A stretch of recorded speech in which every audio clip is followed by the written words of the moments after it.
Welcome to the short presentation on learning outcomes. But I just wanted to ask you which way I ought to go. Well, that depends on where you want to get to. Oh, it really doesn't matter. As long as I can... Then it really doesn't matter which way you go. We want our students to know where they are going in our courses, then effective learning outcomes and objectives are a crucial component to achieve this result. Quality objectives are a key contributor to course design and subsequently student learning. Given the information developed in your situational analysis, what is it that students should get out of the course? Traditionally, a content-centered approach is taken. I want the students to learn about topics X, Y, and Z.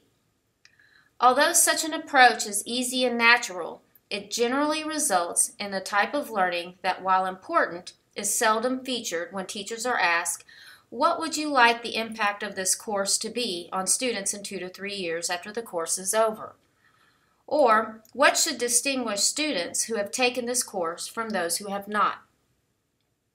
Answers to these questions usually emphasize such things as critical thinking, learning how to use course knowledge creatively, learning to solve real-world problems, changing the way students think about themselves or others, or increasing a commitment to lifelong learning.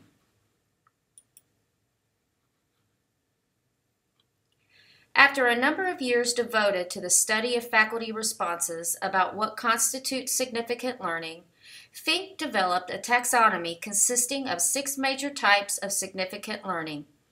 Each has subcategories as shown in the diagram. One important feature of this taxonomy is that each kind of learning is interactive. That is, each is able to stimulate any other kinds of learning.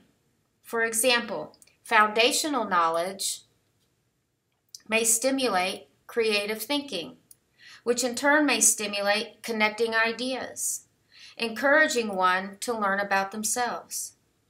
The intersection of these interrelated kinds of learning defines significant learning and is the purpose of integrated design. The concept of alignment is the idea that there is a direct link between course-level outcomes, the weekly objectives, the learning materials, activities, assessments, and course technology. You should be able to map out how each of these learning materials, activities, and assessments help support the weekly objectives and ultimately relate back to the course-level outcomes. Learning objectives are brief statements that describe a student performance. They communicate exactly what the student should know or be able to do at the end of the course or unit. Effective learning objectives should avoid being too abstract. For example, the students will understand the basics of argument, but rather convey a measurable activity through which the students can be assessed.